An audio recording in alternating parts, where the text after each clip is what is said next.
David Benet is a teacher at Jean Sauvé. He's in the studio this morning. Good morning, David. Hi, how are you? Very good. Now, how many bikes do you have in your class? I have 3 of them right now. And these are, describe what the bikes looks like. The ones we have right now look like a small spin bike. Okay. Kind of like the spin bikes you would see at Good Life. Yeah.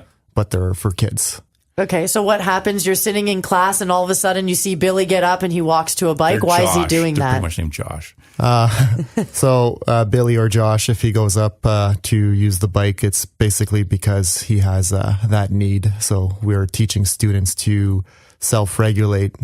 So instead of fidgeting on the chair or disrupting their neighbors, they just go up bike 5-10 minutes and then come back and listen. Are the bikes modified in any way? I'm thinking, is there maybe like a desktop on them, or is it just a straight ahead bike? Our first generation of bikes, we had to modify the length because when we started 4 years ago, there weren't any spin bikes for children. I Googled in the first 20 pages of Google, there were no bikes. So we bought bikes at Walmart and we had to modify the length. We tested out with reading and spinning.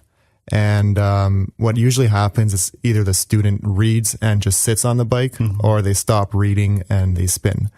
So my favorite thing to do is just to allow the students 5-10 minutes, go all out on the bike and come back to work, as opposed to work kind of 50% on a tabletop. So they go and get it out of their system and then back to work. Yeah. And how popular is it? Is there always a kid on a bike? For the most part, yeah. Wow. Especially that first year. That first year was kind of chaotic because everybody wanted to use it. Right. Because it was a new toy. Of course, yeah. But now it's more of a tool, and we've made tutorials on how to use the bike. So when do you need to use it? How do you use it? Are you tracking how far they've gone on the bike?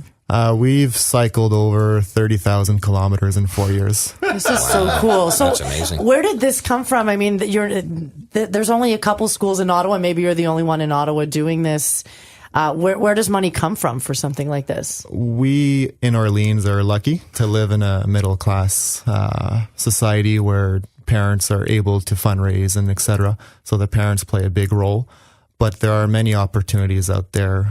RBC has a grant that they can give up to $10,000. So there are ways if you want that. Do you see this expanding to maybe include other pieces of equipment, or has this spawned any other ideas? It has. In our school, as much as the bikes were popular, it's not everybody's self-regulating tool. For example, my wife likes to draw, I like to run. So some students don't like to bike, so we started a yoga corner.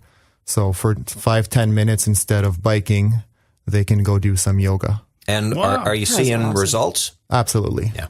It's more results for me personally because the words that I use are a lot less negative.